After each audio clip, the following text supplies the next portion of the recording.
Capítulo 3º da Nacionalidade Art. 12. São brasileiros, e, neitos, a, os nascidos na República Federativa do Brasil, ainda que de pais estrangeiros, desde que estes não estejam a serviço de seu país, b, os nascidos no estrangeiro, de pai brasileiro ou mãe brasileira, desde que qualquer deles esteja a serviço da República Federativa do Brasil, c, os nascidos no estrangeiro de pai brasileiro ou de mãe brasileira, desde que sejam registrados em repartição brasileira competente ou venham a residir na República Federativa do Brasil e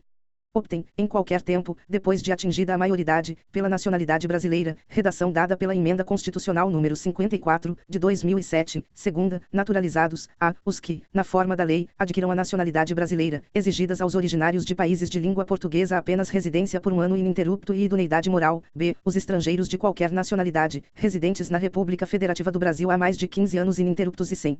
condenação penal, desde que requeiram a nacionalidade brasileira. Redação dada pela Emenda Constitucional de Revisão número 3, de 1994, primeiro aos portugueses com residência permanente no país, se houver reciprocidade em favor de brasileiros, serão atribuídos os direitos inerentes ao brasileiro, salvo os casos previstos nesta Constituição. Redação dada pela Emenda Constitucional de Revisão número 3, de 1994, segundo a lei não poderá estabelecer distinção entre brasileiros neitos e naturalizados, salvo nos casos previstos nesta Constituição.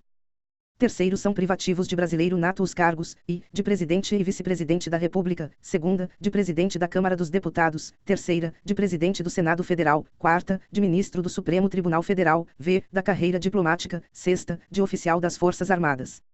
Sétima, de ministro de Estado da Defesa.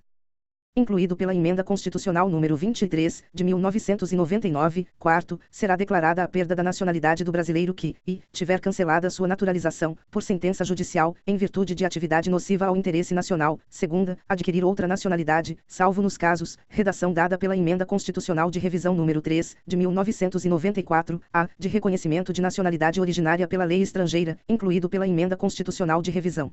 número 3, de 1994, b, de imposição de naturalização, pela norma estrangeira, ao brasileiro residente em estado estrangeiro, como condição para permanência em seu território ou para o exercício de direitos civis, incluído pela Emenda Constitucional de Revisão número 3, de 1994, art.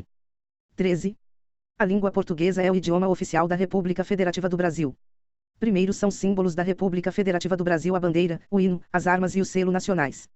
Segundo os estados, o Distrito Federal e os municípios poderão ter símbolos próprios.